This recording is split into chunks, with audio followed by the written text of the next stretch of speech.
All right, everybody, if you guys could take a seat for those who are standing, or just stop talking in general, I should say. All right, so there's a sign-in sheet that's coming around. Make sure you signed in before you leave today. I just used the track keys here. Make sure block captains are attending the meeting. I think we're all pretty much covered on. Today, I'm hoping it's going to be a semi-quick meeting. I'm going to try to keep it under an hour. So the first thing I'm going to start off with is our next meeting time, because that's quick and easy.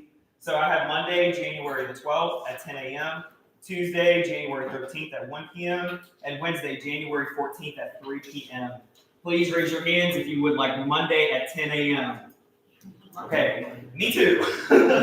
Tuesday at 1 p.m., you can raise your hand if you choose that one. And then we have Wednesday at 3 p.m. All right, great. We're sticking with Mondays, which I love. Again, they will be recorded, hopefully on YouTube Live. This is my first time using YouTube Live, so I'm not 100% how it works. I'm hoping that it's recorded for anybody who misses it. If it doesn't record this time, I will work to do better next time. Just be patient. Our meeting space options are going to be Joy to Be Fit, Buckroe Coffee Company, Dogs and Wings. Somebody mentioned the Fox Hill Community Center, and then we also have a police station nearby that's been offered to us. So I will let you guys know. Does anybody have a preference? You can raise your hand if you do, if you really want to be at a certain building. Does anybody have any suggestions for new buildings? I haven't been inside Fox Hill Community Center yet. That may be our next one. Go ahead and speak. I talked to Pastor Cheek and he offered his space as well, which is around the corner of KUS. Sorry, I forgot to mention you because you did offer that. So we'll maybe have that space as well. So they'll all be within the neighborhood close. Fox Hill is the only one that's a little further out, but since it's been offered, it would be a kind of cool new space for us to go to. Yes, go ahead. This is nice. Yeah, and we will likely use this space again. It's a lot more open and, a lot more space. So we appreciate that. So I'm going to start off with our guest introduction. So we have two guest speakers today. The first one is Al over here, who is actually the new owner of this restaurant and it's planning to open. And then we have Pastor Charles Cheek over here, who is with the Marketplace Resource Center. Both of them will be speaking today, but I'm going to start by opening up the floor to Al so he can give us a little introduction to his business. How you doing? Thank you all for being here this morning.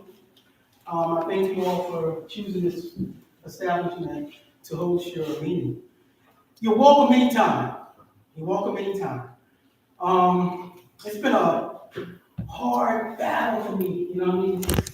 It's been a hard, I'm getting it together. I'm just getting all the red tape up in the city and everything. Got my zoning and everything right. I wish it was a little cleaner when you came here because I'm a need for that. That's where my mom raised me. It's gonna be a much better place. It's gonna be called Alley Out's Dogs and Wings. Alley Out's Dogs and Wings. We're gonna have, as you can see, I love food. I love food. And I can cook very well too. We're gonna have dogs, we're gonna have wings, we're gonna have hamburgers, we're gonna have all of this cheesesteaks, it's gonna be nice. I'm gonna bring it to you nice. I plan on having a juice bar, smoothies, and all my ice cream's going across the street. All my ice cream is going across the street. I went in her shop. By the way, I went in her shop. I stopped by her and I said, God, she keeps this place so clean. And the ice cream was so good. And you were very nice to me. I didn't even tell her I was, opening this up or nothing. She was just so nice to me from the beginning. So I want to say thank you for that. You caught me on a good day. You're welcome. All right, and I can take all the help I can get. So if you have any ideas and you want to come in and give me a hand, I'm more than welcome. My arms are open. You know what I mean? I'm not a person that's arrogant or don't know how to take help because I do. All right? I stay on this side. I stay in Hampton, but I'm from north by way of Philadelphia. I'm from Philly. I'm from Philly. And like I said, pretty soon, I hope you can come in. My mom is in Augusta, but I know my mom gonna be running up in here like she's crazy. I have to calm her down sometimes. But you'll see my moms. And like I said, I'm pushing for the end of this month. I've been telling Miss Pauline, I'm pushing for the end of this month. But the red tape has been so much I had to get through. And this time, everything is going to be done right. It's going to be done right because I respect my neighbors. And I want the community to come in and support me. I don't want the community to say, I don't want to go there, I don't want to go there. I want y'all to come in and support me.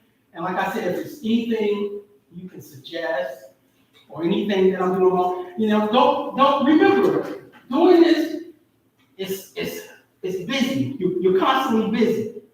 So if you ever ring my phone and I don't answer, just leave a message or call and I will get back with you. Because sometimes I'm not going to always be able to answer the phone. I'm not. But I'm here. You can come in and talk to me. If I don't answer the phone, you can come in and get in my face and say, I need to talk to you. And I'm right here.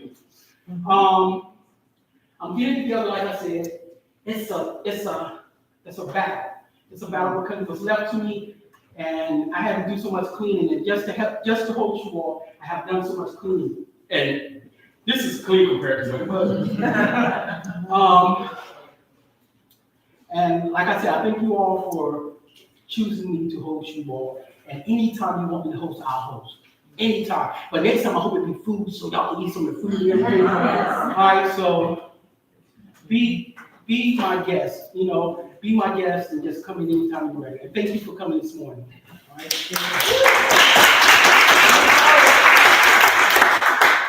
Welcome to the community. And thanks for being open to the community. We really appreciate that. Al just spoke, so Mr. Cheek, if you would like to come up and talk about the Marketplace Resource Center, and if you could also give us a little insight on the bus outreach program that's coming to Buckroe, we would greatly appreciate that. And one other thing, can I say one other thing before Mr. Cheek? I'm sorry. The Community Service Board is here. And Mr. Cheeks is here. I want to thank y'all for being here. Because right now I think we kind of need y'all. We need y'all because, I have seen the homeless and we all, sometimes I say we all one step away from being homeless. You know what I'm saying? Yeah. Because the way the world is going on today. So I thank you all for the service that y'all doing. And Mr. Chief, I think that's what I want to say. Thank you. Thank you. Excuse me for sitting down, still trying to get ready. I got spinal surgery this Friday, so standing kind of business. I'm still recouping from being stuck in Chicago airport, for flight cancellations and finally get home. I don't have a key to get in the house, so I sit outside on the steps over on Tappan Avenue at midnight, waiting for a key to come across. Anyway, it was all good. I found I would like to sit outside on Tappan Avenue in Buckroe. I know, but anyway. The marketplace, KUF Marketplace, KU United Fellowship, we say KUF Marketplace Resource Center for short. We established that about 1.5 years, 2 years ago, I can't remember, time flies. At this point, the idea was not to plant a traditional church, but to do what's called a marketplace to cater to the needs of the community. Before doing that, we surveyed the community to find out what their needs are and what are the issues here in Buckroe Fields and surrounding area. We did it for about 6 months. The folks told us what their needs were and what is going on in this area. So at that point, what we did was bring in ministries that will serve the people. The idea of that is so that people can have access, ready resources right there at the marketplace.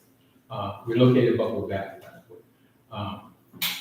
And so the ministries that are there, and if you want to look it up, you can just Google KUF Marketplace Resource Center, it'll take you to the website and you see a lot more on there. So the ministries that are present there today, the folks that are there, like the Hispanic Resource Center of Coastal Virginia, to cater to the Hispanic population that's located in where am I? That way, and some other areas in the community. Also, a mentoring service that's doing well. They work in the new community school system there. They're in the Hampton school system. They work in elementary schools, tutoring young people doing the school system that are failing within the school. Also, we're trying to go down the line. We've got a lot of requests about trafficking and domestic violence. So transition, family violence services is there also. And mental health, obviously, was a big issue. So we have a mental health agency there also. the Hampton Commonwealth Attorney Victim Services is also located there to handle those complaints when people have issues involved in the law or whatever interest may be with the Commonwealth Attorney's Office. And we have a computer lab. We do basic computer classes for dummies like me and for other folks who are beginning, and we also do certification classes for young people in high school and others who are looking for employment. And they walk you through the process. They help them take the test, or they don't take the test for them, but they get their certification, and then they help them get employed in the IT field. Something interesting is getting ready to happen. Because of the partnership with People's High School, we're going to host at the computer lab what they call a hackathon. The high school computer classes and stuff are part of a security firm that hires folks to do legitimate hacking. Legitimate, not just that kind of other stuff. So they're going to be doing that at the marketplace this month.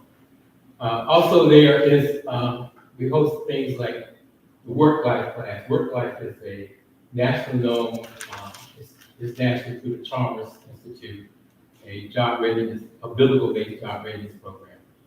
We do that, we host, it started with us some years ago. We do classes at the marketplace. I think we're doing about 1 or 2 classes this time around next year. But it rotates from different churches and organizations throughout Hampton and Newport News. So it's not just there. So people have the option of attending in different communities around Hampton and Newport News. We also were sought after by the City of Newport News Department of Human Services. I don't know if you're familiar with the 4 Day Center in Newport News on Ward Boulevard. They asked us would we come there and do classes for them. We're very gracious about it. They provide us with space. They ask what we need. We paint it. They board everything. All we have to do is walk in there with our facilitators. All our facilitators are volunteers, people who either retired or folks or pastors of churches, different churches in Hampton and Newport News. So they do it graciously, and the idea is to help people who have been out of the marketplace to get into the marketplace, back into the workforce. And we work on, one of the things that makes us different is that we help people address their roadblocks and the issues that kept them out of the workplace during their lifetime and what's going on. So very successful. We've got lots of awards, not only locally, but nationally and regionally.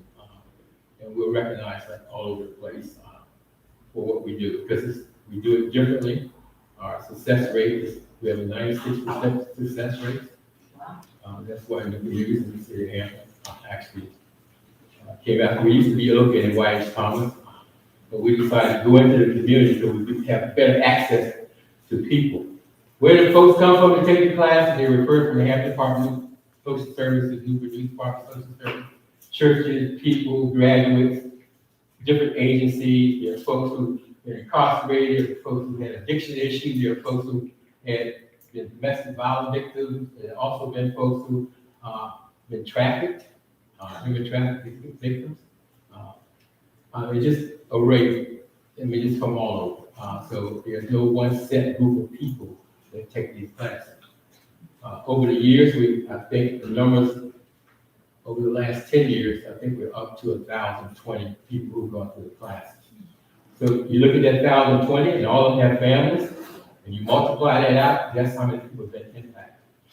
The success stories are great. I think I don't know if I put it on Facebook, but when I was in the Chicago airport waiting, and finally got to go to the gate, and I look up there, there's nowhere to sit. And back, legs, everything, pain shooting through it, somebody touches me on my shoulder. But happens to be one of our graduates from like 5 years ago. He was coming back from Wisconsin from his father's funeral. So he said, I know you need to sit down because I can see you in pain. So we talked. Well, this graduate, he has spent, I think, like 6 or 7 years in federal penitentiary. He took up electrical work when he was in there. He came out, continued. He had his master's certification as an electrician. He was telling me about his new job at Chesapeake. He was working one over here. The one over here was paying like 80-some thousand, Chesapeake, the one over the factory over there offering 100-some thousand. And plus, on top of it, he's teaching electrical trade courses at Virginia Peninsula Community College. So a complete turnaround. And there are other success stories of people, and some of our human trafficking victims, and I can't mention their names and stuff, but I'll point to them, but they have turned their lives completely around and doing so much better. And the stories they tell you about this one young lady, for instance, actually she stayed with me for 7 months, and she and her little 1-year-old boy, and I hate kids, I don't like kids. They stayed with me. Everybody tell you online. So anyway, she was trafficked in like 21 states in the United States. Made it here, got beat up, and some other things. Long story short, she's now a senior case manager at a nonprofit and helping people get housed and get all other kinds of services. I forgot to mention one other service that we do offer, because I see it sitting back over there. We family engagement specialists that work with homeless families covered by the McKinto-Vito Act. What school are you at? Yeah. I'm at Merity Christian. You're Merity Christian. Why? So offering them, we have resources there for them and also services. One of the things we were looking at doing, a lot of churches got vans and buses sitting around, not doing anything. These homeless families live in motels and getting their clothes washed and all that kind of stuff is hard. And a lot of those kids don't go to school because their clothes are not clean and some other issues. So we say churches, get up off your vans, let's go pick these people up from the motel, take them to the laundromat. So we made some deals with some laundromats to get the clothes clean. So we're looking for folks to volunteer for those types of things. Yes? What do you do? Juveniles that are coming in? I can hear you. The juveniles that are coming in, what are we doing with them? Oh, I'll get to that in a minute. So one of the other things that happened, because of the services that we offer and being so successful with them, we were approached by the Department of Juvenile Justice, the Virginia Department of Juvenile Justice, about 1.5 years ago. And they came to us and said, we've tried all these different programs for the juveniles, and they're not working. And we believe the church has the answers. This is actually one gang investigator at pointed towards Cody because he was talking about having them do a presentation for you all. And that's another thing. So anyway, they over a period of time, we were very successful in having some of these juveniles turn away from the gangs, renounce the gangs, and start doing better with their life, doing some other things. But what we do is work not just with the juvenile, we work with the family simultaneously. Because we may get that juvenile healthy and whole and send them back to a broken home. And that doesn't work. Just to start the cycle all over. So we work with the parents at the same time, through whatever resources they need, and to help them get where they need to be. So the Department of Juvenile Justice, the state said, you all doing so well, we like your model. We would like to do an MOA, a memorandum of agreement with you all, with KUF. And we would like you all to replicate what you do statewide. So we did sign an MOA with them, and we traveled statewide, helping other churches and nonprofits across the state to set up basically what we have here. And using something that we copyrighted called the Empower Life Initiative, which is the whole plan that outlines what happens. We also are soliciting volunteers statewide. When these juveniles get released from like Barnier Correctional Center, to be able to have somebody point them and their family towards that can work with them to stabilize. So that's it in the short part of it. So we go through a lot of visits at detention centers all over the state and also Barnier Correctional Facility. Yes. Will the juveniles be brought here to your center? I think one time we came. But you're not gonna be doing that with all of the kids? Well, that's some kids You're not right here. are they gonna be staying here? Anybody staying at your facility? It's not a known facility. They're juveniles from Buckroe right here. conceivable. So it's not, whether they're coming. Well, you're saying, oh, you're only one other, but what are you doing with them? Well, if they're coming out, like they come out of Barnier and they, maybe they were sentenced from Hampton, or Newport News, or Portsmouth, or Roanoke, or Danville. So, are those families coming here? No, we're working with them wherever they are. Trying to figure out what it is. We're working with the families and the youth wherever they are. Okay. So if a person is, say for instance, a juvenile got sentenced from Hampton to Barnier Correctional, Uh-huh. then our purpose is to get with that family now, get with that juvenile when they get into Barnier, work with them so by the time the person is released, you're not the same individual they are when they went in there.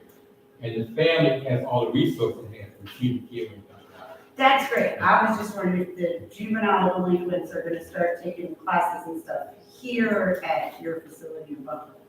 If they're all coming down, No, that's what I was. my question. I've had 3 juveniles in Buckroe that are working at juvenile. No, I think it's great that you're. Yes. I used to run a science program for Department of Correctional Education, so I'm familiar with this. I've worked at Beaumont as well as Bonaire. What is the recidivism rate of these juveniles that go through these programs? Do you keep that? We just started, so the data we have is minimal. That's good data. Yeah. That's kind of the key data after 20 years out there and see, does the program work or does it not? I mean, because I see them on Sundays, they go, well, I go there, why do you get up? Oh, I like the snacks, and they bring me stuff, and they'll go and get this. But the way it works is, they leave Bonaire or Beaumont, and they never come back, and they become a vital individual in society. So, yeah, I would recommend if you can get a hold of that would help sell your program. Yeah, well, actually, DJJ is started keeping data and tracking. It's not real good for DJJ. I know. It's not, it's like 1 in 3. Yeah. Yes. You mentioned at the outset that you surveyed the community. What was that survey? How was that administered or distributed? It was social media and we knocked on doors. So, I can send you a survey if you want. right, because I'm not familiar with that. Well, I mean, we didn't survey 140,000 people in Hampton, we did sample. Right. So how many responses did you get from your survey? I think in Buckroe, it was 107, between Buckroe and Beach. And we pretty much relied on the churches to do it.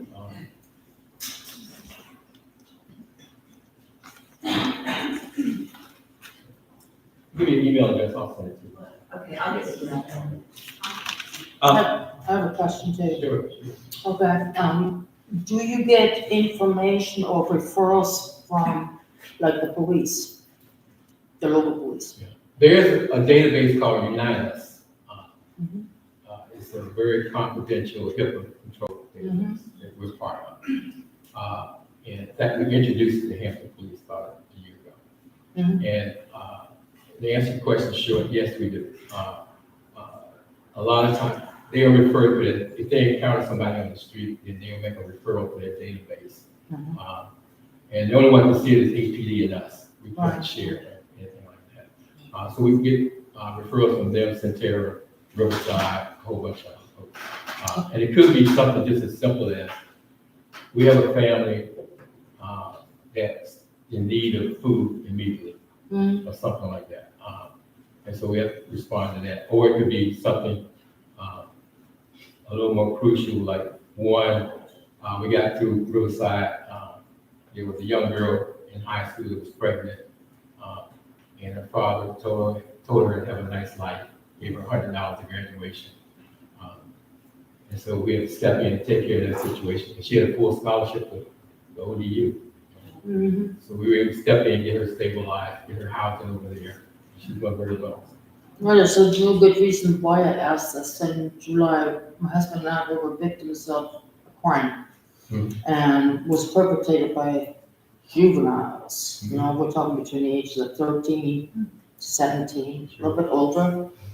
And we have so far not found a solution or enough interest by the police department to make a concerted effort to either combat this or allow us alternatives to reach out to. Okay.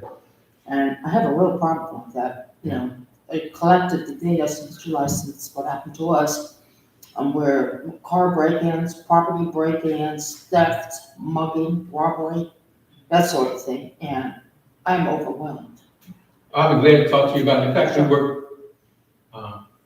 we have a code of raising the DJJ agent. Bring that up to them, but I'll talk to you in between that time.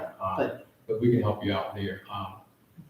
Because one of the things we noticed recently, I mean, they're starting to tag buildings out here. Like their water treatment plants or whatever you call it. But we're tapping in a second. And that's just the beginning. I mean, so if we don't address these issues now, there's going to be a bigger problem. And like I said, we are working with some juveniles here in this Buckroe Fields area. And they tell us a lot of things. So they have blinders on it. It's not going to do anything except make the problem worse than it is. And it can be solved. It can be addressed if we get it the right way. Yes. Real quick, I will tell you one thing that worked, and it seems very simple. If you're from Buckroe, you don't go back to Buckroe. You go to Richmond. We find you a place in Richmond. And it works. Yeah. Or even worse, send them way, way out where you are, out in the western part. Don't send them in my area. We got our problems too. My point is, they come out with a bullseye. Now, their buddies don't give a shit about that. Right. You know, come on, and then eventually they give in and become part, because that's their family. They feel wanted, needed, and a part of it. If they go out to Roanoke, they don't know anybody. And all of a sudden, it works. It's tough, but it works. Yeah, it works. I mean, we've already done some little placements. And so, yeah, it does work, but the thing of it is addressing it early. The partnership we have with DJJ, or not partnership, the MOA, is the first of its kind. First time they ever done anything with a faith-based community. And the thing is, we're not getting paid. So all volunteers across the state are doing it free because they want to help our young people. This is the first time I heard about your setup, your organization. Right. First time, so I've asked a lot of places, and I'm always hitting the wall. Nobody wants to talk about the successful stuff because crime pays. Okay, why that is, God knows. It shouldn't be, but it is. You know, usually juveniles are a long arm of grown-ups because kids get only a slap on the wrist and they're off on their own. Okay, and the grown-ups, they don't want to go to jail, so they have the kids do the shit. I do have one thing, if I could, just really quick. I just want to clarify before we move too far off. So you're not bringing any juveniles into Buckroe, just dealing with Buckroe kids in Buckroe. You'll deal with Fox Hill kids in the Fox Hill area. I just want to clarify. Wherever they are. Right. Wherever they are. You meet them, you're not bringing them here specifically. And then I would also like you to talk about the mobile bus outreach when you get a chance. That's what I hear. There was a question back there, maybe that real fast. Yes. You mentioned in that it's volunteer nonprofit, however, I was personally quoted a price to attend a computer class as well as a friend that I referred the information about the childcare program in the summer, and she was quoted a price that she couldn't afford. So could you clarify more on what programs are free? Yeah. Because when you get a resource, if you need anything, you think that is free, however. Everything's free except the summer child care program. That's only because of the activities and food, et cetera, et cetera, et cetera. And so one of our partners actually, ministry partner actually runs that. So if there's an issue with paying for something, that can be taken care of. And as far as the computer class? That's completely free. Well, I was quoted for $25. No, it's no cost. Excuse me? It's no cost to it. It's no cost to it. I don't know. Is somebody there? Aren't you taking the class? How much is it? Yeah. Yeah, well, that's her experience, but my experience is an email that I received that from the organization, and I was quoted $25. So that's why they can say. Can I suggest, if you have that email, if you don't mind, after the meeting, would you mind showing that to him so that he can address that with you? If you still have that email possible. All right, oh, I'm sorry, somebody else. All right, so I think the other issue was, well, let me, before I bring them up, reference the mobile outreach center, stop saying opioids and all that. Anyway, mobile outreach center. Last summer, I was sitting on my porch, on tap, drinking a tea, nice hot day, not minding my own business. I had a knock on the door from police sergeant, HPD sergeant. And he said, a lady around the corner found her son OD on the kitchen table, and she's asking for you, would you come around? So I went over there, right on First Street. I probably could have walked back and offered to take me around in the car. But, and the mother had broken in the house, but she hadn't heard from the son. He was there at the kitchen table, and the needle was still in his arm, dead. I'm saying this to say, let's not be oblivious to stuff that's happening out here. And that's, we worked with 3 other people in the Buckroe area because of opioids and some other issues. But anyway, I'm mentioning that one because, and this is right in our nose, that also in the house was found, I think it was 2 AK-47s and one bag with other weapons, boatloads of cash and other drugs. So he couldn't have been the only one doing it out here. There had to be some other people. So unfortunately, he's dead. I'm sorry he died for it, but now we see some patterns and some things happen. And because of that, we were able to springboard to some other things. Let's not be so naive that we think that there are no drugs out here. People are not using them. They have episodic addiction. There's a young lady that came to me last week that lives out here. Very prominent family. She lost her kid, lost her place to stay, and she needed some help. So we were able to get her pyramid and then get her in a 6-month program after she finished there in Richmond. The idea is that we got to address these issues as they appear. And a lot of them are not behind what we think they are.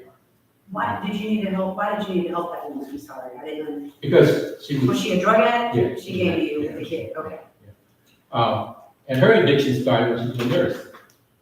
So she obviously lost her license and some other things. So she hit rock bottom, basically. And she's not the only one. There's been some others. There's been in some relationship with people that we stepped in and straightened out some things. In fact, one person told me that I'm gonna bring my people down there and blow your head off. So my response was, we'll be order lunch before you get here. We'll make sure we eat. You know, I know it sounds kind of crazy, but that's how I address those issues. I mean, fear. Yeah. People are coming down in your building to shoot y'all, is that what you're saying? No, I said somebody was gonna come and shoot me Shoot you, because I interfered and straightened out. somebody in this neighborhood. Yes. So the issues are here. The mobile outreach was the offset of what we're doing. How can we educate the community? How can we get some help for people readily without a whole bunch of hoopla and a whole bunch of other things happening before the people get help? Through this Unite Us database, we do get referrals, lots of referrals. They only refer to us, people in 23663 and 23664. All right, and that's all I'm saying about it. So, and they're all types of situations. They're not just one, just somebody just had a fire and needs something, but they're all different situations. So anyway, I'm gonna turn it over to folks in community service board. They can answer your questions about the mobile outreach center.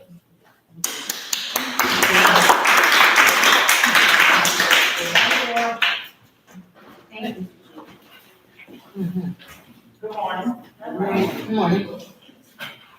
My name is Daphne Cunningham. I'm the Executive Director at the Hampton Community Services Board. Have with me Mr. Tony Chris. It's probably not enough for everybody, so folks might have to share. I can also share one on Facebook. I'll Okay. take a picture of it if you save one for me.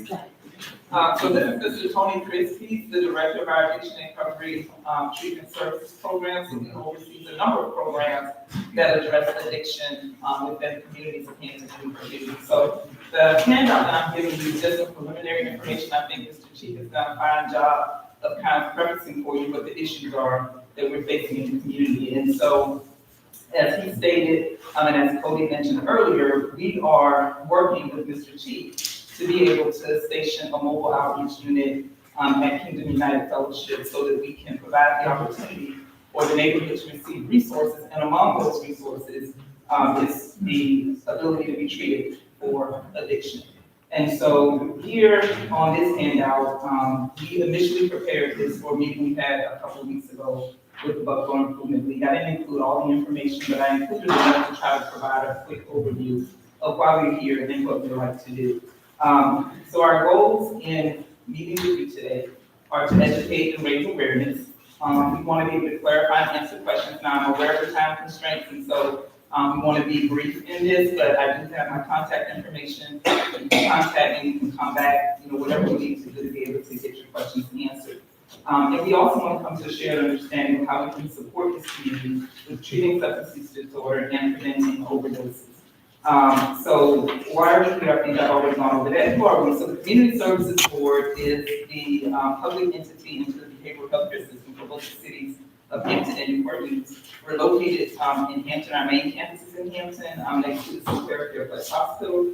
And so we are partners with both cities to be able to address things that they see on the horizon that they want us to kind of intervene and be able to address. But we also provide substance use treatment. We provide services for people with developmental disabilities. We provide services for all behavioral health conditions. And we serve about 12,000 people per year between the cities of Hampton and Buckroe. We accept Medicaid, we accept people who are uninsured, underinsured. We provide about $4 million a year in uncompensated care. So people come to us without insurance, and we create a pathway to be able to support them and link them to resources. So medication-assisted treatment, not going to go too far into this, but the one thing that we like to point out to people is that opioid addiction is a chronic disease. I think sometimes people look at opioid addiction and think, look at this addict, look at this person who messed their life up, and they think that it's something that they can control. Lots of times people, the example that Mr. Sheik gave, for example, sometimes, these are professional folks who may have had chronic pain, and they were prescribed a medication that they became addicted to, and for whatever reason, they might not be able to continue to get that medication, and they might resort to some other methods to be able to control their pain. Lots of times, that can result in situations like Mr. Sheik described, of a person, having an overdose.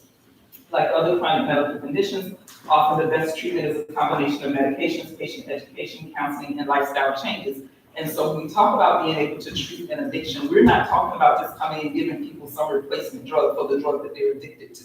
We're also talking about providing counseling services. We link them with people who have lived experience. So someone who has gone through an addiction and that they've come out on the other side of that. Someone who's in recovery so that they can kind of see that pathway for themselves and they are able to envision what it's like to be able to get their life back. So we link them to a number of services when we're taking them through this process. And also just the medication is not a substitute of one addictive drug or another, but a medication that helps a person maintain his or her benefits of recovery. I'd also like to point out that our services are regulated by the Drug Enforcement Administration. And so why this location? So if you look on the charts that you have here, there's information about the total overdoses in the city of Hampton between 2021 and or the beginning of 2021 to June 30th of 2025. Now, we get this information from our police department, we get information from the Virginia Department of Health, so we have credible sources where we get this information from. This isn't something that we're cooking up in-house at the Hampton Buckroe CSB to say, okay, let's go and just land in Buckroe and feed this. That is not our goal. We need to go to where the issues are, and we've identified that this area has an issue. So I highlighted a couple of areas here in 2024 and 2025. Obviously, you can look at the years before. You can see that there has been a decrease, which we're happy about. We think that there are some things that have led to that decrease in overdose that we kind of mentioned. But if you look proportionately in 2025, where there were 30 overdoses in Hampton, you will see that 7 of those overdoses were in the Buckroe and Beavis area. And so that is still proportionally very high. And so that lets us know that we need to do something to be able to address this need in the community. And then you can also look down at the age range. We have race and sex data at the bottom. This information was shared by the Hampton Police Department. And so again, credible information. In fact, at the Buckroe Improvement League meeting, we had our Chief Wyden come out and he actually shared some of the locations, some of the streets where these things are taking place. And you just heard Pastor Chief also share a street within this area where something like that is taking place. And so our first goal is to let folks know that these are things that are going on in your community. And we want to be able to reach people where they are. Meeting people where they are, this is the sheet that has a little bit more information. So a couple of weeks ago, prior to going to the Buckroe Improvement League meeting that Tuesday, that morning, because I wanted credible recent information, I went onto my Uber app and I saw that for 1819 North Malley Street, which is where the center, the Kingdom United Fellowship Center is located, to 400 Medical Drive, which is where our office is located, a one-way trip via Uber is $15.94 at 9 o'clock in the morning. That's one way.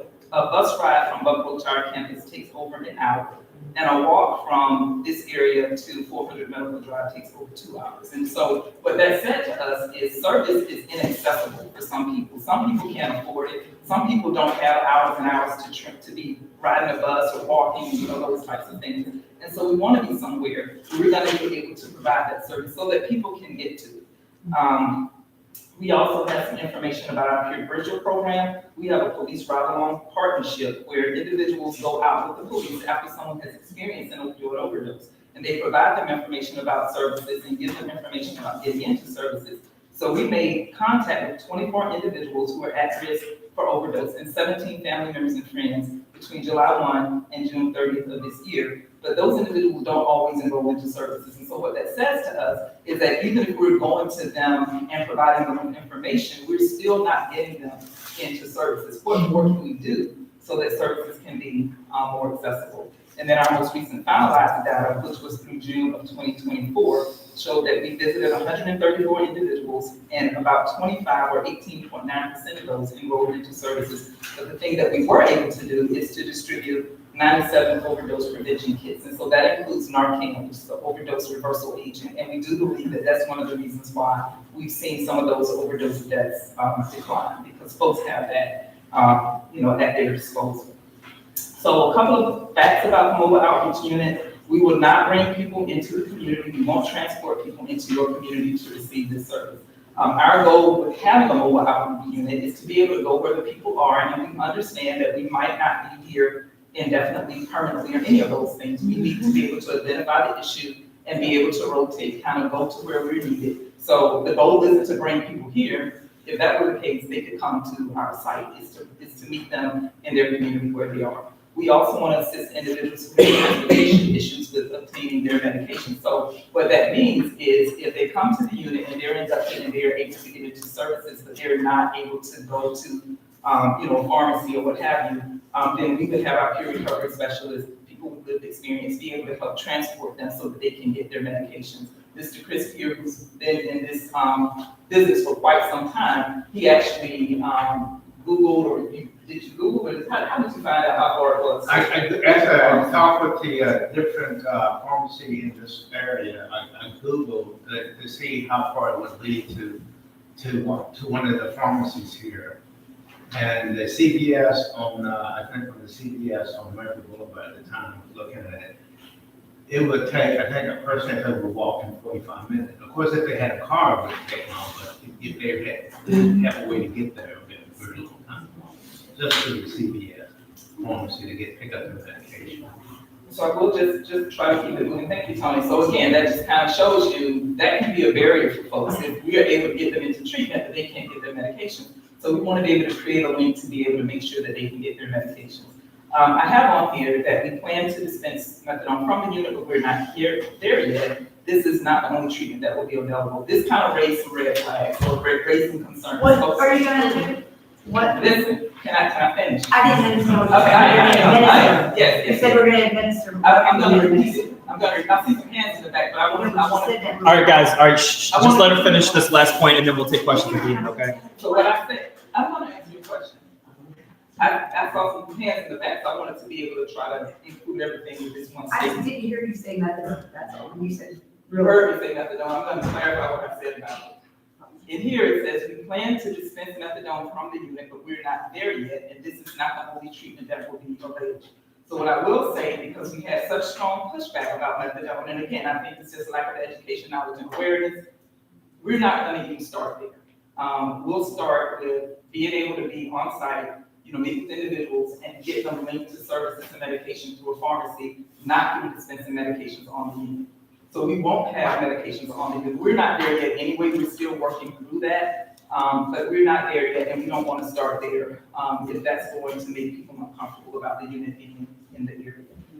And then also, the mobile outreach unit will offer access to other treatment and prevention resources, like overdose prevention kits, and link people to other services. And then over time, the mobile outreach will move to other locations. So we've had the opportunity to try to, have some dialogue about this and think it through and look at where, we might be able to make some concessions as far as the community's requests. And so one of those is not dispensing methadone from the unit. We were only looking to be there for 3 hours a day, 2 times a week. So we're only talking about a total of 6 hours a week. I believe it's 9 to 12, I can't remember the date. Yeah, Wednesday, our plan is Wednesday and Friday. Wednesday and Friday is 9 to 12, so very limited window. And then the goal, obviously, with it being a community resource, would be that people within the community would be able to take advantage of that. Some of the folks that Mr. Chief is talking about that he's getting referred or getting referrals about, we would be able to serve them. So it's not that we're gonna, again, very limited to this area, not bringing people from all around, but just being able to give them that resource. When I met with or spoke with our assistant city manager after our Buckroe meeting, we actually also talked about doing a trial period of maybe about 90 days. Let's see if we can get people in. Let's see if it's gonna be a useful, a useful resource in this community, because if not, we need to take it somewhere where it will be utilized. And so we want to do the best we can to make this something that doesn't feel like it's impeding upon your community, but we also have a responsibility to this community and to what we're seeing, because regardless of any other thing, we're talking about human life and being able to save that and being able to offer people resources. And we don't want to place a value on that and say that because the person has an addiction, that means that they don't deserve this or they don't deserve that in this area. That's just not the humane thing to do or say. We want to be able to meet people where they are, give them the resources that they need, and give them a chance. We see people make those turnarounds. We heard a couple of examples, maybe not the same type of, problems that they were facing, but we just heard some examples of what people can do and what they can be when someone stands in that gap and gives them a resource to be able to meet their needs. And that's all we're trying to do. And so I know I had some questions. Again, I know we're pressed for time. There is some information on the back. This is information from the Virginia Department of Health. There's a website where you can go in and look at all kinds of information. But you can see that Hampton City is still one of those cities that has a high overdose rate. Even with the Narcan and those things that are out there being distributed, there still is a problem here in this area. So I see you. Put the glasses on. Yes, ma'am. Who gave permission to park the bus over at Baptist Church?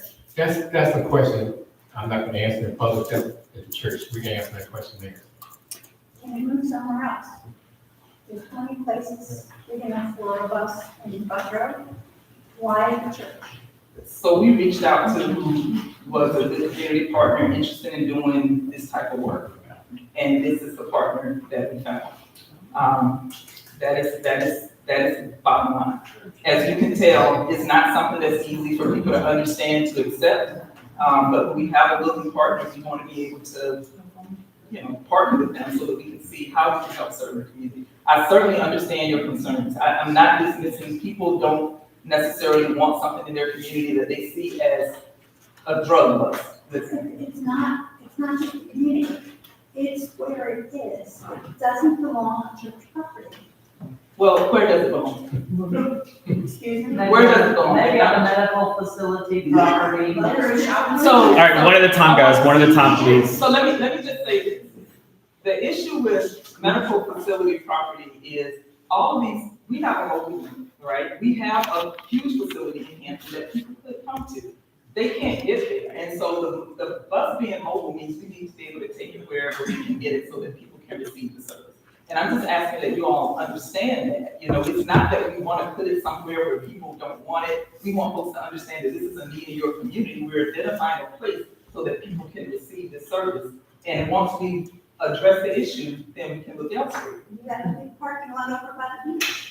The parking, so there are logistics involved in that. There has to be a power source. There are other things that go into that. It's not just, I mean, I'm sure if it was by the beach, we would have way more pushback, you know, so we're looking at, it's very concealed. As a matter of fact, now, the day that we had the open house, we had people kind of walking through, I passed by it because I could see it, it was tucked back, beside the church, so it wasn't something that's just blatantly out there. And the other thing that we did is we don't have highlighted on the bus, we're not saying the services that we're providing, we just have mobile outreach unit. So unless folks are just saying, you know, this is what's going on with the bus, there is no reason for people to believe it's anything other than a mobile outreach. I'm gonna interject just really quickly, because it's a back and forth. So what I suggest to you, and I'm not dismissing your concerns because I understand them, I would suggest you talk to your church and your congregation, because it seems that the church made the decision. So that would be something you have to talk to them about, because she can't make it.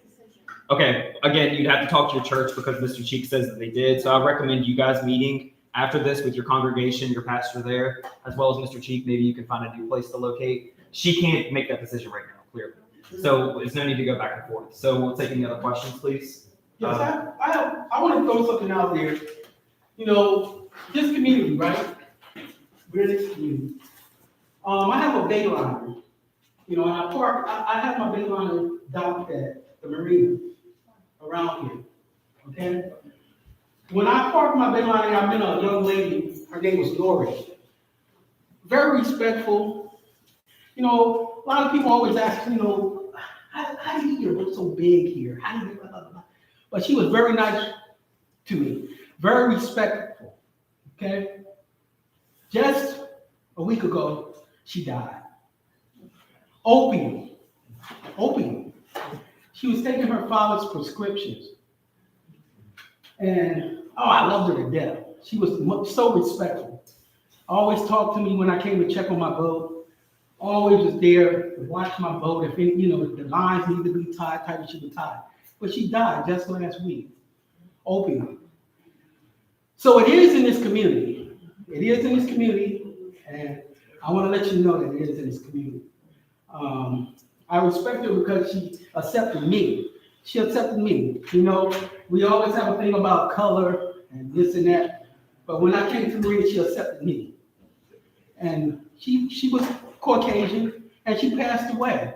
So it does happen in this community. And it hurts me right now. I'm hurting right now. But it happens in this community. All right, any other questions? Please raise your hand. And again, please don't talk over each other. We're not here to argue. We're just here to take questions and comments. Gloria, do you think, I'm gonna say, the number of the drug use here, the number of overdoses, have anything to do with the fact that there's the health center that attracts the homeless people here that sleep in the alleys and OD in the bathrooms at the bus? They OD in the bathrooms at the beach. Within these things, But, I mean, I know that, the residents. I don't think people that are living in houses, they can go and get stuff. You'll be surprised how many normal people that you think are normal are. They're not going to the methadone. They're going to a doctor and getting Suboxone. Because I worked with them. And so I know, They're not going to the methadone I bus. know a lot of workers. They go to the methadone bus instead of. It's not a methadone bus, it's a mobile outreach unit. We're not gonna even have methadone on, but this area, we're not gonna even put methadone on the bus because there's so much. Whoever needs to know what it is when they see the people going. Let's go. Schizophrenia, depression, anxiety, can I come to the bus to get assistance? You can come to the bus because it's a Hampton Emergency CSB vehicle and we will facilitate your linkage to other services within the agency. So you could adjust my medications and help me with my depression. So on the bus itself, we wouldn't adjust your medications if you're on medications already, but we would have to facilitate linkage to our. But you can coordinate all of that. Yes, a no home door approach. We will coordinate that and get you the right help that you need, but the bus is not designed for that. But the bus is to serve people, the residents here, and if you have those problems, we will refer you to, and if you need assistance to get there to our brick and mortar. So it's not a mental. I think that's important for this group to know that those types of services and similar mental health services, substance abuse services, you can accommodate. Yeah, we can definitely start there. If someone comes there and that's what they're in need of, then we can facilitate that there as well. However, the overall goal of the bus is the linkage to the people who are trained on the bus are trained to provide substance use disorder services. So we also have a licensed therapist who can, assess link people and so forth. Yes, sir. I would like to say, I look around this room, and the majority, I think, everybody in this room are compassionate people that care about other human beings. And I think the frustration tends to bubble over because they close their doors at sundown. Okay, where are you gonna go? You got the beach, you got an alley, well, let's take the palace, build something. That's not right for the owners. And Cody, Ron, those of us that live in Grand Zero, we get a show all the time. In the summer, it's crazy. My grandchildren come here and they used to walk up to Little League or go down here and get ice cream. I wouldn't think of it now to do that. And that makes me mad as fuck because we pay a shitload of taxes down there. And it's not fair. So I think part of that frustration is that. Now, if you don't live down here and you live down there by the inlet and you have a nice house, well, to you, but you don't see what we see on a warm summer night. I mean, we see two people down there regularly shooting up at 5 o'clock in the afternoon. Now, how do you explain that to a young person? I mean, I've seen it, and I have great empathy for it, but it restricts my life. And my family. What I'm saying, this is a resort area. This is a beach. This is one of the nicest things Hampton's got. Why are we bringing in homeless shelters and all of that stuff to this area? Because the people are here. That's my. But there's people there. We're not. Absolutely. All right, guys. Fair enough. I've given you the data, I've given you the information, I've given you the resources to look at it for yourself. That's all I can do. And we're getting skeptical on data too. I mean, we're hearing from the police and we know that what we're getting from them is probably not the real story. But do you think, let me just ask a question. We just heard a couple of cases of individuals who died by overdose that people eat personally. Now, do you think the community is going to be aware of exactly how these individuals died? We don't always hear that. People don't always share that information. I just stop.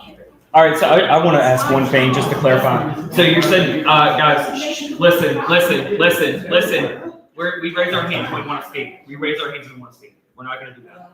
Okay, so I want to just clarify, you guys are only servicing people in the Buckroe area with this bus? So how do you check to make sure that they are residents in this neighborhood or people who do live in this neighborhood? If you could check. Well, it's like we do it anywhere else. We take the information, we're gonna get the addresses and those kind of things, address and phone number. They will be admitted, enrolled in services, and we need that information. Right. So that's how we know the addresses. So I want to follow up with that, just because I know personally from the help center that we've had issues with that. So we've had sex offenders who have registered as the help center with their address, and they claim that they live in this neighborhood, but they actually do not. So people who are giving fake addresses, if they give you Buckroe Avenue, it could be this address, it could be the help center, it could be my address, and they give you my address. Is that going to be acceptable for you? How do you check? No, that would be acceptable. No, in addition to getting addresses, we'll get the social security numbers and those kind of things and ID. And the other part that we'll take picture IDs. We're doing the right thing. Okay, perfect. And then just one more question. I will toss it back to everyone else. I just want to clarify those few things. So you check the IDs as well. So if somebody comes in who's not from the Buckroe area, let's say Buckroe and Phoebus. Okay, Buckroe and Phoebus. So let's say somebody from the help center who came from way off Mercury Boulevard, because that typically does happen. They come in by bus. Do you still service those individuals, or do you turn them away and ask them to go to the clinic? I would think initially we would try to serve them, but we're telling them that since they're not in the area, send them to our drinking water. So if somebody's going to be right up in front of you and they're asking for help, we're not going to turn them away. We want to get them their help, then we'll go to the brick and mortar. The other thing I want to really emphasize is that our goal is, and we won't use methadone, there's like 3 medication you can use for people with opioid use disorder. The initial goal was to have the medication on the bus, but we won't do that for this community. But there are other medications that you can prescribe, and they can go to the pharmacy and pick up. Our goal is to get people to know who we are. Because oftentimes, unless you have worked with the Community Services Board, people don't know who we are. We need to let people know if they need help, this is a place to get. So our goal is to get them inducted on the medication within 6 to 7 days. Then, and that's a doctor, so I'm saying 7 days, it could be 2 weeks. Then we're gonna try to assist that person to go to our working unit in Hampton on the campus. So there won't be like, I think some people make the impression it's be a long line. There probably won't be a long line. Because it will be, we want to continue to serve this community. And once we figure out, and once we have saturated this community in terms of services, then we can go somewhere else. But the goal is not, they don't come to the bus after, say, within 7 to 10 days, they can go to our work. The goal is to get people to know who we are and how to get services. Okay. Please raise hands if you have a question. We are not going to talk over and we're not going to argue. Okay. Ms. T, you've had your hand up for a while. If you guys could call me her, please. More than a question, I want to make a statement because I'm not a person who complains about a solution. So we also have to hold ourselves responsible as a community. So I suggest that in addition to asking questions, we won't get all the answers here, that we be a part of the solution.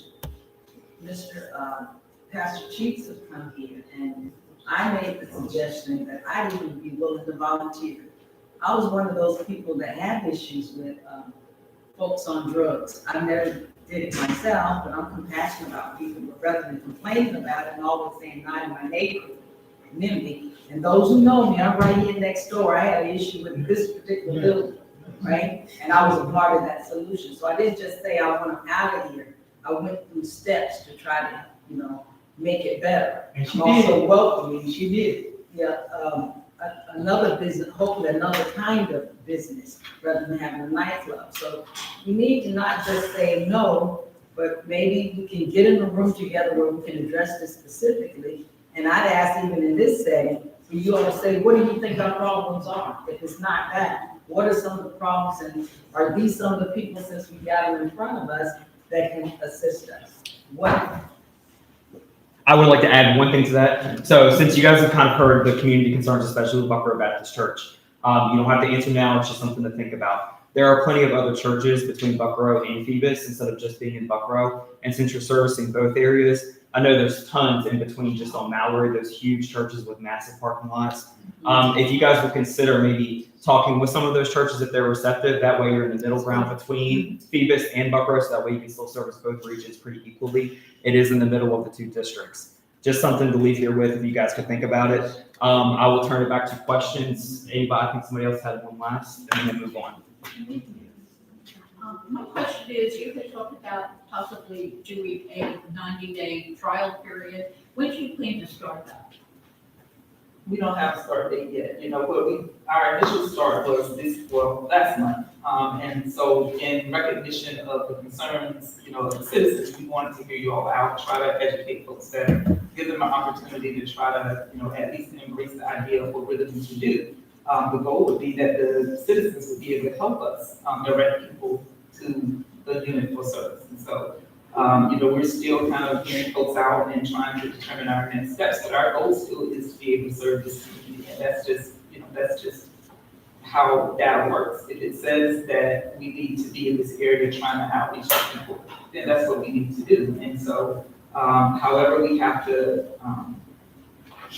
compromise or look at other opportunities to do that, we're willing to do that. But what we don't want to do is leave people without a resource. And this wasn't an easy resource to come by. It was based on data. It was based on information. Those conversations are already happening with our city council members and so forth. And so, they're well aware of the need. You brought police out, you give me data, you give me Department of Health information. And if people can't accept that and understand that, this is a need, and I get it, go somewhere else. somewhere else is gonna have the same conversation. There is nowhere that's gonna say, oh, open arms, come on, and that's just a battle that we have to, try to continue to engage in, so that we can get to something that we can agree on. We minimize the number of days, the number of hours, we've taken nothing on off of us, so we're doing everything we can just to be able to make people the services at this point. My question though is if you don't set a time, like, I understand you want to educate people and you want to get out there and get the impressions from the community and evaluate all that, but if there's no date set to stop doing that and start doing the bus on a trial basis or whatever, you could be educating people for another 6 months. No, we won't. I mean, this is not something we're gonna be doing for another 6 months. I can't give you a date yet, but I will tell you, it's not something that we're just gonna do indefinitely. We will come to, a hard date and share that with us. And just because we're going to finish this portion of it, thank you guys for your questions. If you guys could get back with me, and I will be happy to share it, or if you want to come back to our next meeting and share any updates, if you have a 90-day start date, or if you are considering maybe, because I'm going to move one right on to this, and I'm going to give it to you. If you guys could consider just the other churches as well, not just in Buckroe, because we already are overwhelmed with a lot of problems. We don't want to continue to add to it, and I understand that you're trying to help. It's just maybe the reception of that isn't seen. So just with those two things, if you guys could leave with that and report back with us and just let us know what's up and give us an update, we would appriciate it. Thank you guys for. I would like to leave some resource tips here at this time. Oh yeah, of course, yeah, for sure. Okay, and then just want to say, there is information about the bus itself. Just ignore the thing that says methadone is just 1 of 3 medications. So just, because it's not only this location we're working with, we're working on a location in Newport News as well. So this is an old, it gives you information about the CSB, everything about overdose prevention, and there's even kit Narcan if you want to use that. And though some of you have my email address, if you want to get involved in a different way, I'd be willing to work with her. I'm gonna leave these packages here, and if you won't want to take it, and if you don't need it, just give it to Reverend Cheeks, and Mr. Cheeks, and he can distribute them elsewhere. Okay? Thank y'all so much. All right, we have one more question, guys. Yes, ma'am?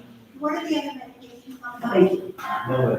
There's one is called buprenorphine. It's a prescription. The doctor will write a prescription, they go to the pharmacy. The other one is called Vivitrol. It's another medication used also for alcoholism. Again, it's a prescription. Now, one of the things that the doctor want to do eventually is that with some of these medications, you can get an injection, so they don't have to come. You can do an injection, and they will be on the medication for. The medication is good for 30 days. But the regular buprenorphine, the person will write a prescription, and they will go to the pharmacy and get the medication. The doctor will monitor them. But why can't they go to their doctors to get the prescription? Okay, again, we're not going to argue back and forth. I'm sorry. Had that conversation with him afterwards, unless you want to answer. Well, I was just gonna say, sometimes people just don't know where to go. They might not even know that that's the conversation they can have with this doctor. And we're trying to create a space where they can have those conversations. People don't always, they're not always comfortable talking to people about those things. But it's a positive issue, and that's one of the reasons why people died. People said, I didn't even know that they were using, so it's not something that people are really that open to talk about a lot of times. And so just trying to get them a resource, so they would know that this is. All right, thank you for speaking. Thank you for taking questions. We really appreciate it. Thank you for coming. All right, I'm going to try to move quickly through this last little bit. If you need to leave, I know we're past an hour. You're welcome to. I'm not going to be mad at you. You're welcome to. We don't have the police officers here. They let me know 5 minutes before the meeting started that they're not coming, so you can talk to your officers about that. I think this is now the second one in a row that they refuse to come to, so I'm not very happy. Haunted house, we talked about that up the street in the neighborhood group chat. So does anybody have any comments? Anybody experience anything negative from the haunted house that they would like to share? Miss P, I know you had something, and Ronnie, I know you had something. I mean, I did, it's not the right neighborhood, it's not the right area for it, it's against the code. I had people, there was a haunted house last Thursday, Friday, well, Halloween that week, Thursday, Friday, Saturday. Right across the street from me, at a closed business. She says this is the woman Whitney. She's a very nice lady. I really think you're very nice. I don't think I am right now. But Thursday night, my kids were up. They had screaming. Half of the haunted house was outside. And any of y'all was screaming, loud music, chainsaws. Somebody got on a microphone. Those 3 days. It was a haunted house. What time did the haunted house end? 11:30. Oh, that's kind of late for Thursday. Yeah, well, in the area that this is young residential neighborhood. You can't do anything outside. I can't sell ice cream outside. Right. Because it disturbs the neighbors. I think CrossFit was actually fined for working out outside. That was the big thing, CrossFit, when they closed, they said, where you can't work out outside. No, they couldn't work out outside in a zone that says you can't work out. You can't make money outside. You have, all commerce has to be conducted inside of a building. So they couldn't work out outside. Well, I don't want to. So the haunted house thing, what happened, we did have people with their doors kicked in. There was a large swarm of teenagers who were in the streets. There was a heavy smoke machine. The smoke machine actually did get into my house and I could smell it and I thought my house was on fire. That's how strong it was in the neighborhood. So it was just something that we were kind of caught off guard for. It seemed more party oriented versus I was picturing small children, not teenagers. So we're just asking that maybe next time it's conducted a little better. The noise ordinance, I think, is 10 p.m. in Hampton. I could be wrong on that. It's 10:30. Okay, so we do appreciate, it is a residential. I go to bed at 7 o'clock. I don't want to hear it. So, just to be honest, people do work the next day. Just be mindful of that. Ms. P, you have your hand up if you would like to share. about me, what's up? Again. I don't want to see you wild on my street. All right, Ms. P, go ahead. Again, we often come together and we just complain. Now that we can deal with some of these issues like this while we're here collectively now. Is the lady Whitney here? I'm here. That's you. Okay. Well, I didn't know you. I'm the person that took the video and actually sent it to our group because someone kicked in my door. I was asleep. It was 10:30. Yeah. Now, I'm not holding you responsible. I don't know you. I leave my house and we usually go another direction out of Buckroe. So I don't see a lot of things here, but I'm the block captain from Mallory to here. So it does matter what happens. We also are trying to work with the local businesses, as Mr. Al can tell you as well, because some of the issues we've had, we go directly to them.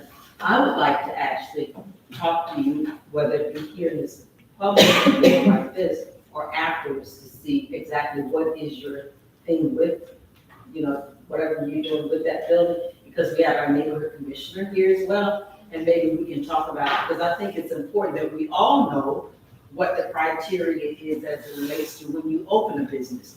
I actually did a survey, and many of you may know about it, where we talked about, I actually asked the neighbors, what kind of businesses would you support?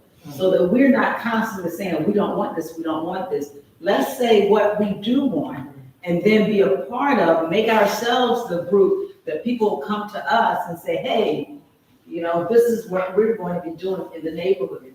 Would you support this? And if it's something that people don't want, because not all businesses are going to say, we want to cater to you, maybe they don't want our dollars. Whatever the case may be, they just want to do what they want to do. And that's what Coasters was. They just want to do what they wanted to do. They didn't care about that it disrupted us. They wanted a nightclub. And I said, not next door to me.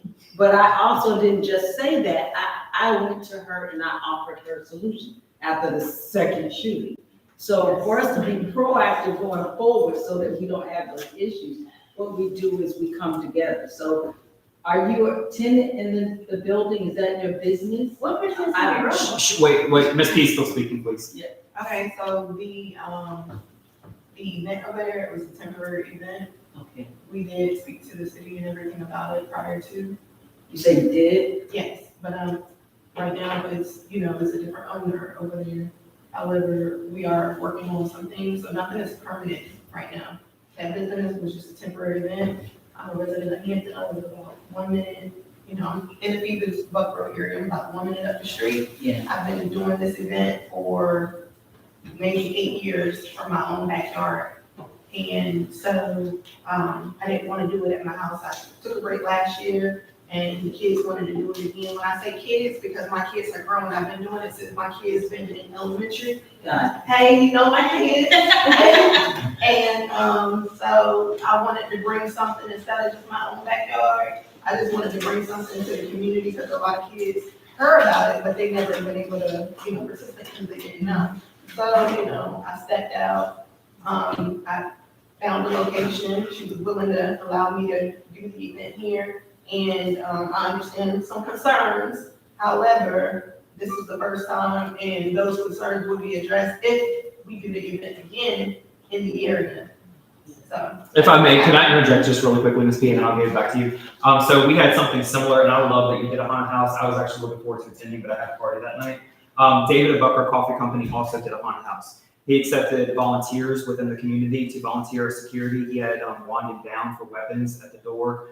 He did charge admission. It was outdoors, but he cut it off at 10 o'clock because it is in a residential area. So if I could make a recommendation, I would definitely speak to him if you plan to do it again and ask for the community input, even volunteers, because I'm sure that there's people here who love Halloween. There might be people who don't, and they don't want to be a part of it, but I'm sure there are some. I'm one of them. I'd be happy to volunteer at your event if you need extra help to kind of do crowd control and things like that. So maybe next time just ask the community, get involved with other business owners who's done something similar, because I think it's a great thing to do that for the kids in the community. Ms. P, go ahead and pass that back. And would you provide to Captain Cody and myself, the owner's information of the building? Because we like that, because we want to see more things in our neighborhood personally, right? I would really like to see something come here that we can talk to them about business, because that's going to be our next step, establishing a business corridor similar to what they're doing in Phoebus, so we can support small businesses. We want to see like small mom and pop businesses come in and stay. We've got a couple of vacant buildings, so if you will provide that information, we'd be willing to talk to them. I am working on some plans with some of the, bringing some business into this neighborhood. All right, wonderful, and thank you for that. I'm sorry to rush you guys, but we're going to move on to the next bit because I only have 2 things left. So I want to talk about the car break-ins in Hampton. I believe it's been about 5. There's been some recently in Fox Hill. Just remember, if you have a Kia or a Hyundai, please make sure it's got a camera, put a dash cam in there, have your car alarm, park it in a well-lit area, anything like that. The police department, I think, is still giving out the wheel locks for those 2 models, so make sure you get that if you haven't already, just because Hyundais go missing quick. There was one on First Street that was stolen. You want to add something to it? The person who broke into my daughter's truck recently, they were not looking for items to steal. They took a ring and threw it over in the back seat. They took some things from her rear view and just broke them in half. They didn't take any item out of her truck. They were attempting to take that truck. Yeah, there was. And if her battery hadn't been dead, the truck would have been gone. Lucky for you. There has been cases like that too, where they have broken in. My neighbor's car was broken into a couple months ago. They left the Cheetos back. They didn't take anything. So people are just stupid. It's weird, but keep your car in a low-lit area. Keep a camera on it just in case of things like that. The next thing is there has been trespassing on Old Buckroe. I believe I've heard 2 reports so far of people breaking in, trespassing, something like that. So make sure you have motion sensor lights. I have 2 in my house. Make sure you have cameras that are out there. I know they wear masks a lot of times, but the lights do help. It scares them off. Have a panic alarm, set off your car alarm, whatever it may be for that. Steve, I think you really wanted to mention it, so go ahead. The ones that happened last Friday night, as far as I know, every one of them, that all the vehicles that were broken into were unlocked. Okay. Every one of them. Lock your doors. that's a common one. Lock your doors. Other than that, does anybody have any questions? Because I'm going to try to wrap up. Raise your hand and we'll make it quick. Go ahead. All right, just to go on zoning of a restaurant. This is a zone 2 restaurant. A zone 2 restaurant means that I can't have outdoor dining. Okay, now outdoor dining, I have to close at 10:30. You have to shut down at 10:30. You have to be respectful to your neighbors. They can't, the music, you can't have loud music and blah blah. You can't do that. You can't have weed being blown all over you next to your yard and all that. You can't do none of that. Okay?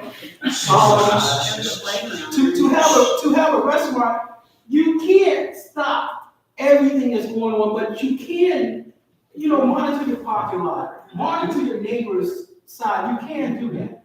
You know, I can walk out and say, well, look, you can't do that here, you can't, do, you know, that's my thing, that's what I'm gonna do. But remember, zoning is a big part of everything. Ms. Pauling has made me aware of that because, believe me, to go through the red tape that I had to go through to get this zoning, because of one of your neighbors' community, which is a good thing, I had to sign paperwork telling them that I wouldn't do this and I wouldn't do that and I wouldn't do this, just to get this paperwork. So she has made a significant change in your community, because now everybody that gets a new zoning or new permit, you got to sign paperwork now. You got to put your, and they say you got to put your life on it. So it's things that I can't do in this restaurant, you know, because of this whole, you know, and I have to close that back at 10:30. It has to be closed. So I can't blow, which it shouldn't have been done anyway. Weed is not permitted out there. Weed is not permitted in the restaurant.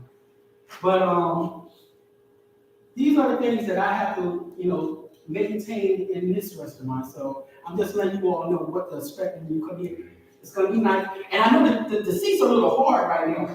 I'll be having a hard time too. I got cushions being made for the seats and everything. So we're gonna have fun, we're gonna enjoy something. All right, I'm gonna leave this with that. Thank you. So our next meeting will be January 12th, 2026, which is crazy to say, at 10 a.m. It's gonna be on YouTube Live. This should be recorded, so you can watch it later if you want to go back. I will post notes like I normally do. I'll share the meeting space when we get closer to that time. If you have questions, contact me. Otherwise, get out of here. Bye, guys. Thank you for coming. Happy Thanksgiving, Merry Christmas, and Happy New Year. All that.